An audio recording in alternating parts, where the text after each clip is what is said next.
প্রতিদিনে এমন ভিড় লেগে থাকে রংপুর সিটি কর্পোরেশনের নিবন্ধন শাখায়। জন্ম ও মৃত্যু নিবন্ধন, নাগরিক ও ওয়ারিশন সনদ উত্তোলন কিংবা সংশোধনের জন্য নগরবাসীকে দীর্ঘ সময় অপেক্ষা করতে হয়। নগরবাসীর অভিযোগ, জনপ্রতিনিধিদের অপসারণের পর থেকে সেবা পেতে চরম ভোগান্তিতে পড়তে হচ্ছে তাদের। সরকার রাজস্ব নির্ধারণ করে দিলেও সিটি কর্পোরেশনের নিবন্ধন শাখায় রাজস্ব বাকি ৬৭,৬৪,৯০০ টাকা।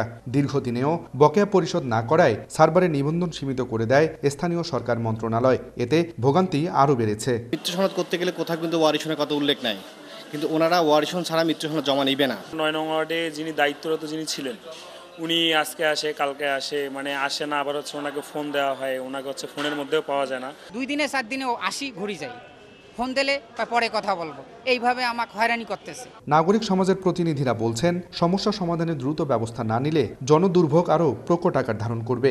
স্থানীয় প্রত্যেকটা ওয়ার্ডে গ্রহণযোগ্য একজন ব্যক্তিকে বাছাই করে তাকে যদি এই দায়িত্বটা দেওয়া হয় আর তার সাথে যদি সিটি কর্পোরেশন সমন্বয় করে, আমার মনে হয় এই দুর্ভোগ থেকে সিটি কর্পোরেশনবাসী বা নগরবাসী রক্ষা পাবেন।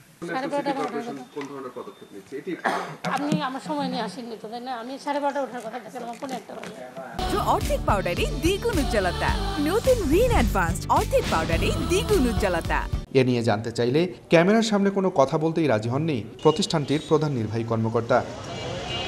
আব্দুর রশিদ জীবন, সময় সংবাদ, রংপুর।